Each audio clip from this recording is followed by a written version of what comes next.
रात के ठीक 1:47 हुए थे। रिया के पैर नहीं रुक रहे थे। प्लेटफॉर्म नंबर 4 की तरफ भागते हुए उसके जूतों की आवाज खाली स्टेशन में गूंज रही थी। पीछे से स्टेशन मास्टर चिल्लाया, रुको, वो ट्रेन आज। लेकिन रिया ने सुना नहीं। 6 महीने की तैयारी के बाद मिला इंटरव्यू। कल सुबह 8 बजे था। यह ट्रेन छूटी तो अगली सुबह 6 बजे तक कोई ट्रेन नहीं थी। ट्रेन अभी भी खड़ी थी। रिया ने राहत की सांस ली। S4 बोगी में चढ़ गई। दरवाजा बंद हुआ। ट्रेन चल पड़ी। तभी रिया को एहसास हुआ, पूरी बोगी में एक भी इंसान नहीं था। खाली बोगी देखकर रिया को पहले अच्छा लगा। पूरी रात आराम से सो सकती थी। उसने बैग ऊपर रखा, खिड़की वाली सीट पर बैठी, ईयरफोन लगाया और आंखें बंद कर ली। बाहर घना अंधेरा था। ट्रेन की लय एकसार थी। 10 मिनट बाद नींद का झोंका आया और उसी झोंके में उसे लगा कोई उसे देख रहा है। आंखें खुली। सामने वाली सीट पर एक बूढ़ी औरत बैठी थी। रिया का दिल एक धड़कन के लिए रुका। फिर उसने सोचा किसी स्टेशन पर चढ़ी होगी, लेकिन ट्रेन तो रुकी नहीं थी। उसे याद था, उसने पूरे 10 मिनट में ट्रेन को रुकते नहीं देखा था। बूढ़ी औरत खिड़की के बाहर देख रही थी। सफेद साड़ी, खुले बाल, कंधों तक लटके, पीठ थोड़ी झुकी हुई। आंटी, रिया ने धीरे से कहा। औरत का सिर धीरे धीरे घूमा। चेहरा सामान्य था, थका हुआ, झुर्रियों भरा। उसने रिया को देखा और होंठों पर एक हल्की सी मुस्कान आई। बेटा, इस ट्रेन में अकेले मत बैठना। रिया ने हंसते हुए कहा, आप है ना आंटी, अकेली कहाँ हूं। बूढ़ी औरत ने कुछ नहीं कहा, वापस खिड़की की तरफ देखने लगी। रिया को थोड़ा अजीब लगा, लेकिन थकान ज्यादा थी। उसने फिर आंखें बंद कर ली। अगली बार जब नींद खुली, सामने की सीट खाली थी। रिया ने इधर उधर देखा, बोगी में कोई नहीं था। उसने सोचा बूढ़ी औरत शायद टॉयलेट गई होगी। मोबाइल निकाला। रात के 2:23 बज रहे थे। नेटवर्क एक बार आता था, 2 बार जाता था। तभी बोगी की लाइट एक बार टिमटिमाई, फिर दूसरी बार, और फिर पूरी तरह बुझ गई। अंधेरा इतना गहरा था कि अपना हाथ नहीं दिखता था। रिया ने मोबाइल की फ्लैश लाइट जलाई। रोशनी की एक पतली लकीर बोगी में फैली। सब कुछ सामान्य था, खाली सीटें, बंद खिड़कियां। फिर फ्लैशलाइट की रोशनी में उसे दिखा बोगी के सबसे आखिरी कोने में अंधेरे में एक आकृति खड़ी थी। रिया की सांस रुक गई। आकृति ने हिलना शुरू किया। धीरे धीरे उसकी तरफ रिया चिल्लाने वाली थी। तभी लाइट वापस आ गई। वहां कोई नहीं था। रिया का दिल इतनी जोर से धड़क रहा था कि उसे खुद सुनाई दे रहा था। उसने एक लंबी सांस ली। थकान, बस थकान है, नींद में भ्रम होता है। उसने आंखें बंद करने की कोशिश की। तभी उसके कान में सीधे एक फुसफुसाहट आई, पीछे मत देखना। रिया उछल पड़ी। पलटकर देखा, कोई नहीं था, बिल्कुल कोई नहीं। उसने बोगी के दोनों तरफ देखा।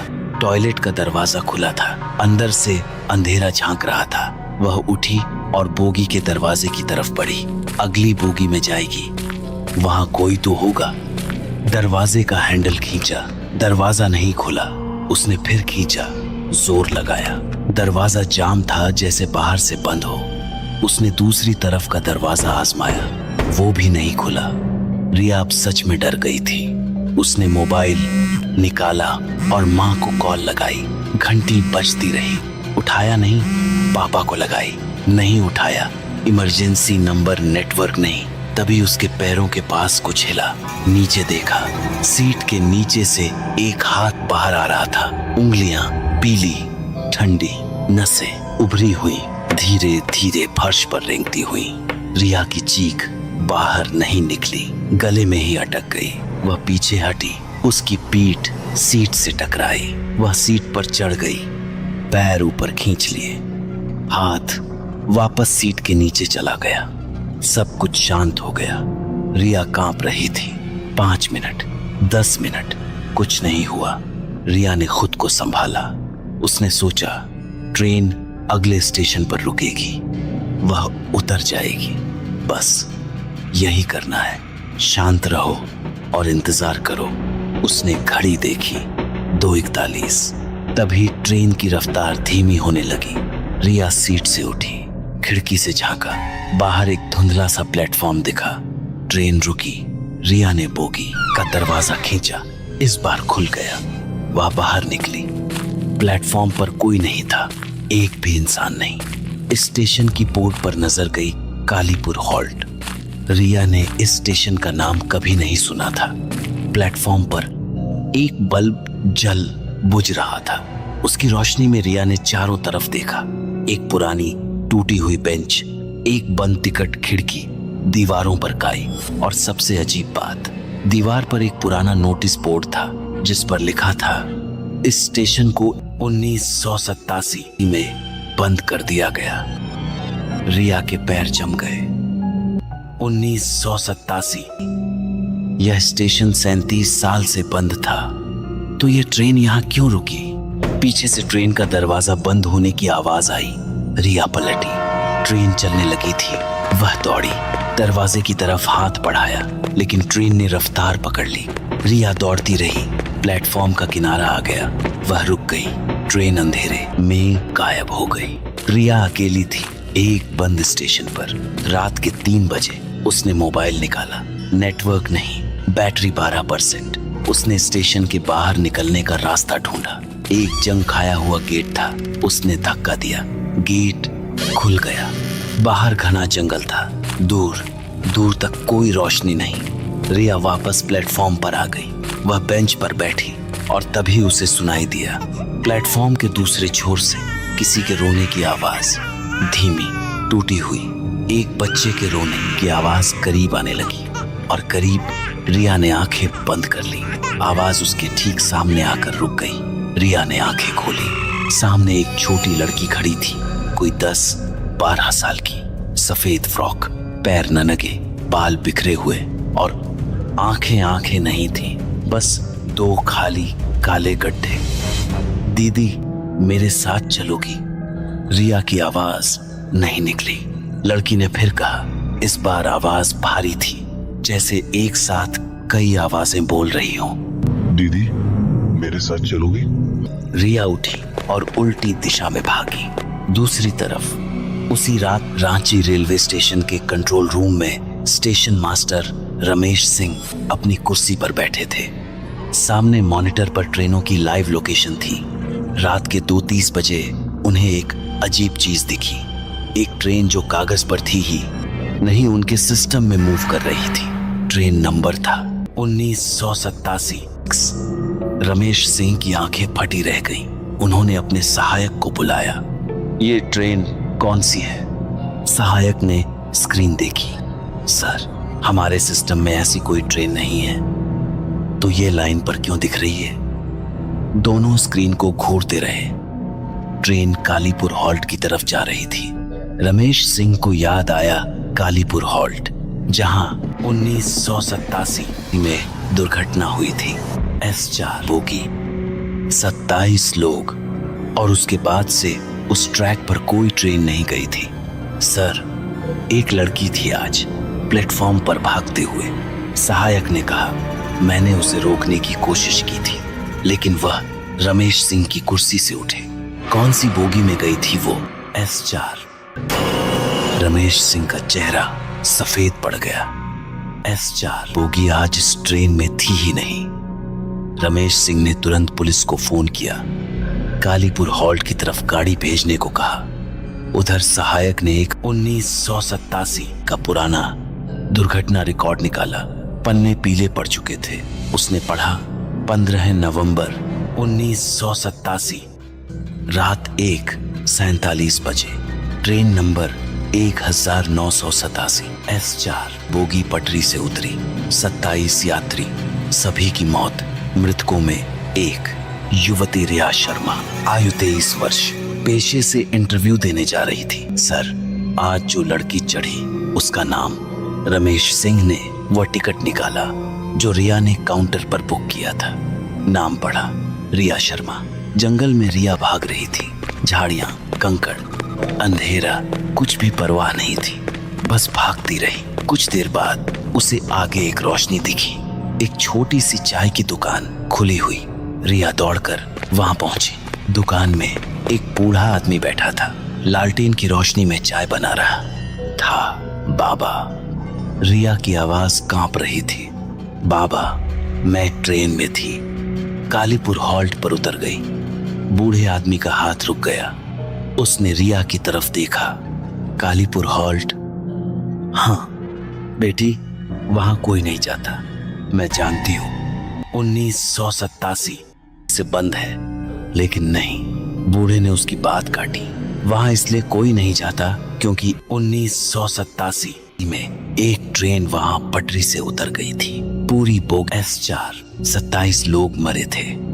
उस रात एक लड़की भी थी, इंटरव्यू देने जा रही थी। रात की ट्रेन में अकेले रिया के पूरे शरीर में एक ठंडक दौड़ गई। उसके बाद से उस स्टेशन पर कुछ न कुछ दिखता है लोगों को, इसलिए वहां से रास्ता बंद कर दिया। रिया ने पूछा, वो लड़की, उसका क्या नाम था? बूढ़े ने लालटेन उठाई। उसकी रोशनी में एक पुराना अखबार दीवार पर लगा था। उसने उंगली से इशारा किया। रिया आगे झुकी। अखबार में एक तस्वीर थी, एक लड़की की, जवान, साड़ी पहने। रिया के हाथ से मोबाइल गिर गया। तस्वीर में वह खुद थी। नीचे नाम लिखा था रिया शर्मा, 23 वर्ष। रिया को याद आया बूढ़ी औरत जो सामने बैठी थी, जो उसे देखते ही डर गई थी, जिसने कहा था, बेटा इस ट्रेन में अकेले मत बैठना। उस औरत का चेहरा उसकी दादी जैसा था। दादी जो 3 साल पहले गुजर गई थी, जो हमेशा कहती थी, रात को अकेले सफर मत करना बेटा। रिया ने बूढ़े आदमी की तरफ देखा। वह कुर्सी खाली थी, दुकान खाली थी, लालटेन बुझ गई थी।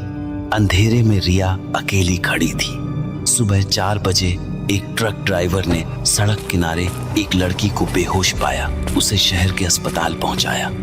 डॉक्टरों ने कहा गहरा सदमा, कुछ खरोंचे, बाकी ठीक है। क्या हुआ था बेटा? रिया ने सब बताया।